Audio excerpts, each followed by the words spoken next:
ახალკაცი. თავდასხმა მშვიდობიან მოსახლეობაზე ოსმა სეპარატისტებმა სოფელ აძვიდან წყემსი ძალისმიერი ქმედებით გაიტაცეს. თვითმხილველი ხვება, რომ უაზის ტიპის ავტომობილით მოძრაობა შეიარაღებულმა პირებმა თავდასხმის დროს ცეცხლსასროლი იარაღიდან რამდენიმე გასროლაც განახორციელეს და მუქარით 62 წლის ვახტანგ მჭედრიშვილი ოკუპირებული ტერიტორიის მიმართულებით წაიყვანეს.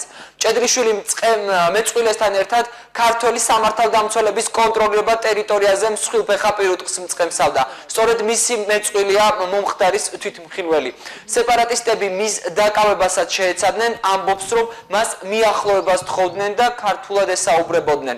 გორის მუნიციპალიტეტში კიდევ ერთ ინციდენტს ჰქონდა ადგილი, სოფელ ფლავისმანიდან უკანონოდ დაკავებულია 33 წლის გიორგი სოხატერი.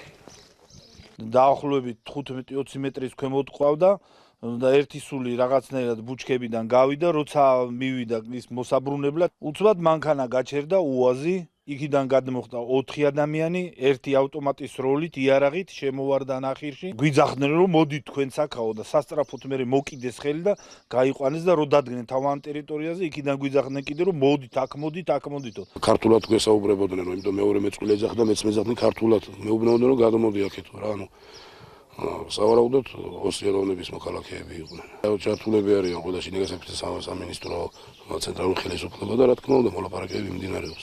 მაგრამ რა ეტაპზე ამ წუთში მე არ მაქვს ინფორმაცია და ვერ გეტყვით ვერაფერს. ყაზახეთში სამუშაო ვიზიტით მყოფი საქართველოს ვიცე-პრემიერი ეკონომიკისა და